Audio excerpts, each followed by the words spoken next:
Today I want to talk to you about why governance in Pakistan sounds so abstract and why that's so dangerous for our country. Pakistan is a nuclear power, yet we live with poverty, joblessness, children out of school, rising insecurity, and international businesses exiting the country. This contradiction is not accidental. This is exactly what happens when governance becomes a slogan instead of a system. When people hear the word governance, they often switch off. It seems like a word with no meaning. But governance is not abstract. Governance is, as I said, whether a child goes to school, a young person finds work, an investor sees predictability and security, and whether the state can protect life and property. And on those basics, we are bleeding as a country. Let me give you some numbers. Despite repeated promises, our economy has neither stabilized and it has neither improved. Joblessness is on the rise. Our unemployment rate is at 11.5% for young persons, up from 10.3% earlier. Overall unemployment stands at 6.9%. At the end of last year, foreign investment in Pakistan dropped by about 43%. That is capital voting with its feet. And you've seen stories of high-profile multinationals exiting or scaling back. The poverty story is even more brutal. Poverty rate at 25% is up from 18.3% before, a 7 percentage point jump from previous years. Another issue is that with rising inflation and affordability issues, Pakistanis are consuming less and less than before. Education collapse is another sad reality, with roughly 1 in 3 children out of school in Pakistan at the moment.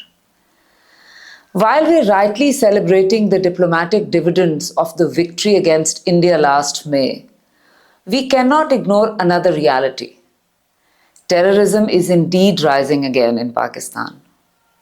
In 2025, terrorist attacks in Pakistan increased by roughly 34%.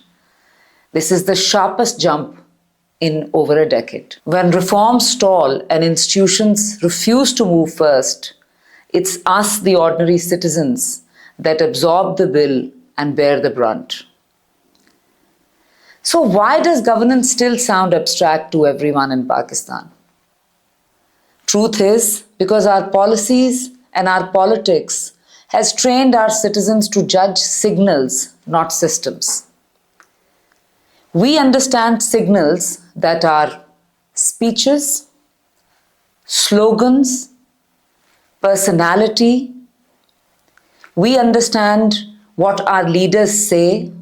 We understand anger because we choose to love our leaders, but we don't choose to judge them on the governance scale that we're supposed to judge them.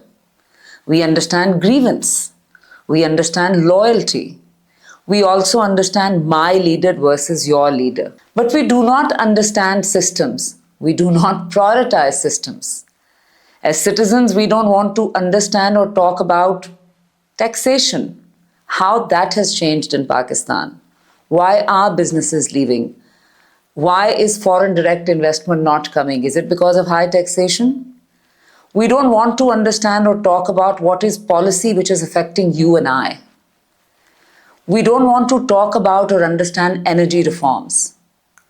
We don't want to put a lot of emphasis on police and prosecution. We don't want to understand education and how it's delivered. We don't want to bother about local government. We don't care too much about whether civil service is politically exposed or whether it is working independently. Because we think systems are boring. But in reality, systems are the only things that change a country. And here is the harder truth. Pakistan is stuck not because we lack intelligence or patriotism. We're stuck because reform requires sacrifice. But here, every institution wants the other institution to sacrifice first. Politicians want stability before reform. The state wants legitimacy without accountability. Bureaucracy wants authority without consequence. Elite want exemptions, not a broad tax base. Citizens want relief, but we do not sustain the pressure on performance that we're supposed to do on all our institutions. Be that parliament, be that government, be that our provincial assemblies, be that anyone that's governing us. So the country defaults to a spectacle because spectacle is cheap. Everyone says, first you fix yourself, then I will cooperate. So nothing moves.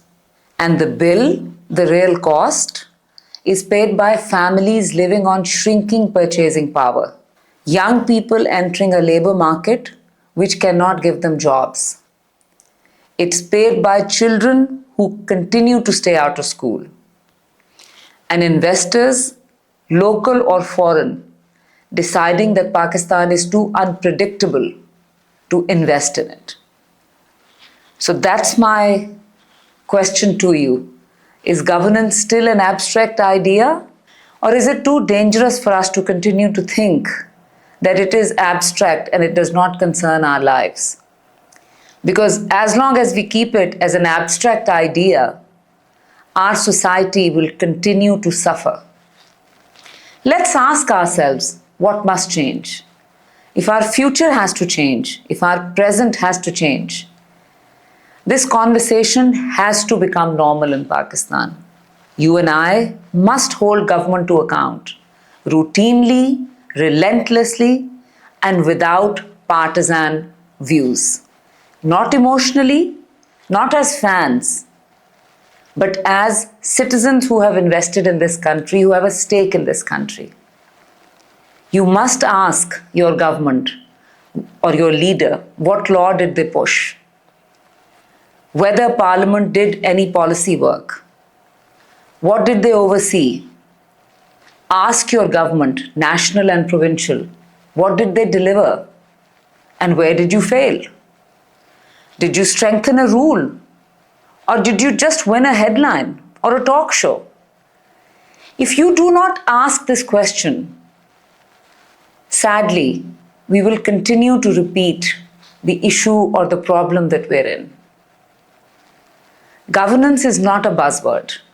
It is whether a nation can protect its people and grow its economy.